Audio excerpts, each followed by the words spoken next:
Two astronauts, 230 days into what was supposed to be an 8-day mission. Why, and how long until NASA and Boeing get their act together? Today we're digging into the numbers behind the delays, the risks, and the complicated logistics of returning astronauts from space. I'm Ben, this is Physics or Bust. Let's start by turning back the clock. Starliner's story begins in 2010 when NASA awarded Boeing a $4.2 billion contract in order to create an independent crew transport vehicle. The goal? Provide redundancy. Two systems, Starliner and SpaceX's Crew Dragon capsules, to avoid having to rely on Russia's capsules. Fast forward to 2019, Starliner's first uncrewed test flight fails to reach the ISS because of software glitches. That was a bad start. And then in 2021, the second flight gets scrubbed because of 13 stuck valves in the propulsion system. Boeing spends another year fixing the problem, and finally in June of 2024, we get our first crewed flight to the ISS, with Butch Wilmore and Suni Williams on board. But shortly after arrival, two of Starliner's thrusters failed during routine systems checks. NASA plays it safe and decides to bring the capsule back down to Earth without the crew, leaving Butch and Suni on the ISS until further notice. So why is this taking so long?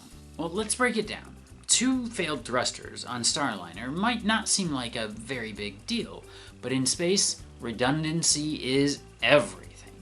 The ride back involves re-entering Earth's atmosphere at 17,500 miles per hour, and you don't want any surprises. NASA's solution?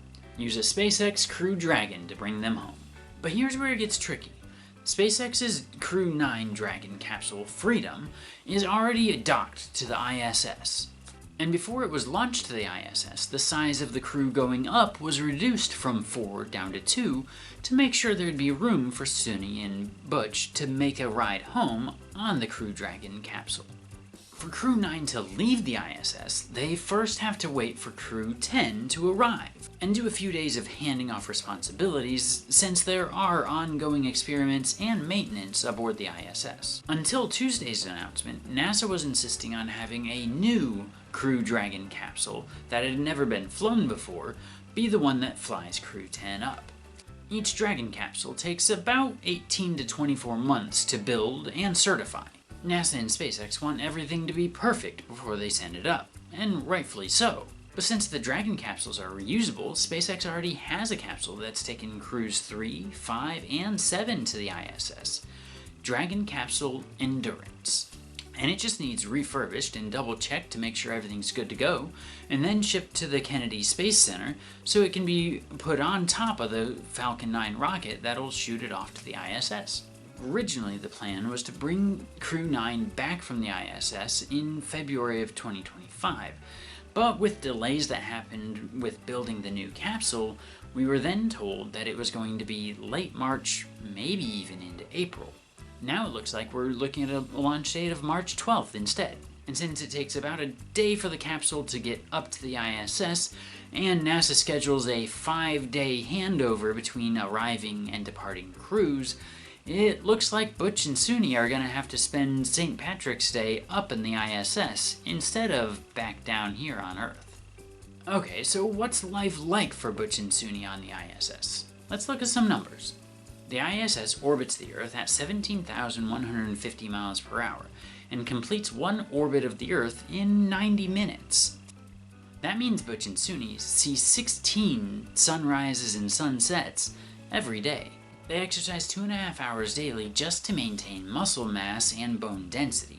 Microgravity causes astronauts to lose about 1% of bone density every month if they don't stay active. And they're not just floating around. They're working on over 200 experiments on the ISS, studying everything from microgravity's effect on the human immune system to growing vegetables in space. And even with all that, they still make time for Netflix nights and video calls home.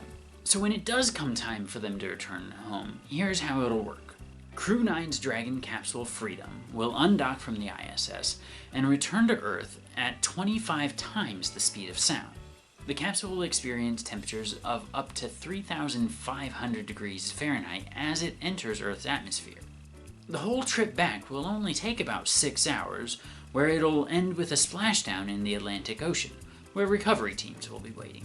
So why all the caution? Because re-entry is one of the most dangerous parts of any space mission. Because when we're dealing with space, even small malfunctions can have catastrophic effects.